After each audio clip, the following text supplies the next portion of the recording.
আসসালামু আলাইকুম, welcome to Zia express Facebook page and YouTube channel. Welcome to another new video. আজকে আমরা চালাবো স্টেপার মোটর। স্টেপার মোটরটা আমরা ফরওয়ার্ড এবং রিভার্স এই দুইটা মোডে চালাবো এবং স্টেপার মোটরকে কন্ট্রোল করার জন্য আমাদের লাগবে স্টেপার মোটর ড্রাইভ।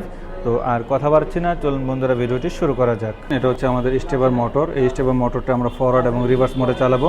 এই স্টেপার মোটরকে কন্ট্রোল করার জন্য আমাদের লাগবে স্টেপার মোটর ড্রাইভ এবং স্টেপার মোটরটা আমরা যেহেতু ফরওয়ার্ড এবং রিভার্স মোডে চালাবো সেজন্য আমাদেরকে দুটা ইনপুট নিতে হবে সেন্সর দিয়ে, I00 I01 এবং আউটপুট নিতে হবে আমাদের Q0 এবং Q1 এ। তো এখন আমরা ফরওয়ার্ড জগ এবং রিভার্স জগে এটা আমরা 150 ভেলোসিটিতে চালাতে পারবো। এখন আমরা ফরওয়ার্ড জগে দেব। ফরওয়ার্ড জগ দেওয়ার সাথে ফরওয়ার্ডে চলতেছে। এরপরে আমরা যখন রিভার্স জগে দেব, রিভার্স জগ মোডে চললো, আমাদের সিস্টেমটা ভালো আছে। এখন আমরা রিভার্স ভেলোসিটি মোডে চালাবো। রিভার্স ভেলোসিটিতে আমরা 200 ভেলোসিটি দিয়ে রাখলাম এবং ডিস্টেন্স অতিক্রম করবে 200 মিলিমিটার এবং যদি রিভার্সে যায় তাহলে -200 মিলিমিটার যাবে। তো এই জন্য আমাদেরকে ফরওয়ার্ড এবং রিভার্সের জন্য দুইটা সেন্সর আমরা নিয়েছি। এই হচ্ছে আমাদের দুইটা সেন্সর, একটা ফরওয়ার্ড এবং একটা রিভার্সের জন্য।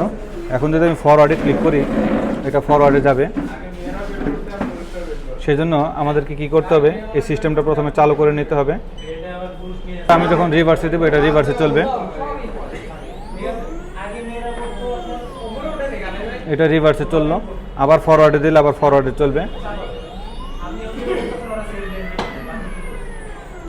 ফরওয়ার্ডে গিয়ে এটা 200 মিলিমিটার দূরত্ব অতিক্রম করবে, আবার রিভার্সে গেলে আবারও 200 মিলিমিটার দূরত্ব অতিক্রম করবে। তো আমি আবার রিভার্স দিয়ে দিচ্ছি। তো ফরওয়ার্ড এবং রিভার্সে আমাদের স্টেপার মোটরটা চললো।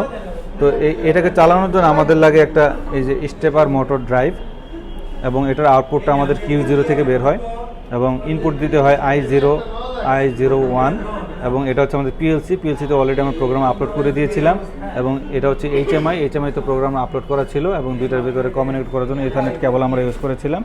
তো এই ছিল আমাদের আজকের ভিডিও। থ্যাংক ইউ, আসসালামু আলাইকুম।